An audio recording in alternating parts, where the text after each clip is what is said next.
Yung bang bigas? Pero yung Ay, talaga yan. yung bigas sa Talaga. ulo, inaano man niya, sinasangag-sangag Yung lola na. natin. Ano ba yun? Karop yun. Mayroon din. Bigas din. Bigas. Dahil yung Tapos ilagay mo, ilagyan mo ng tubig. Pero masarap. Pero masarap. Yun ang lagi namin kabandasyo. Ganun ang kasi namin nung nangalit kami.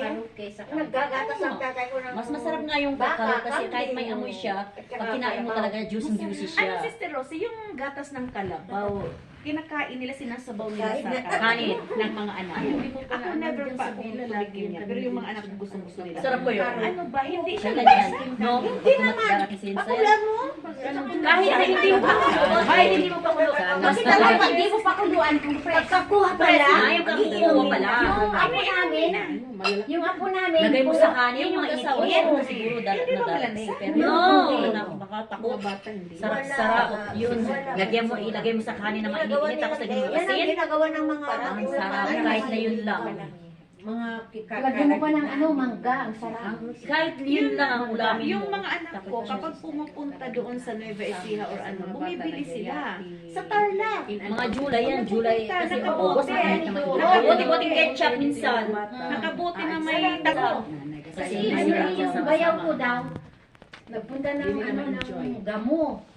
Nagdala daw ng mga ganyan. Talagang daw ng baka.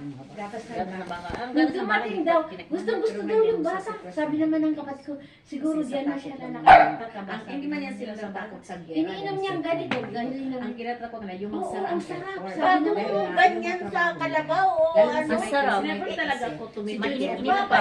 Kasi natatakot ako na baka isuka ko ba. Try mo nga pag umuwi ka ng Pilipinas, tikman mo. Makita mo dito ay maraming bumibili na akala nila. Express milk na baladi. Tigman mo, masarap. Makilala. Lalo na ilagay mo sa kanin na mga bagong Yun luto. na, inano nila sa sabaw sa kanin. Oh.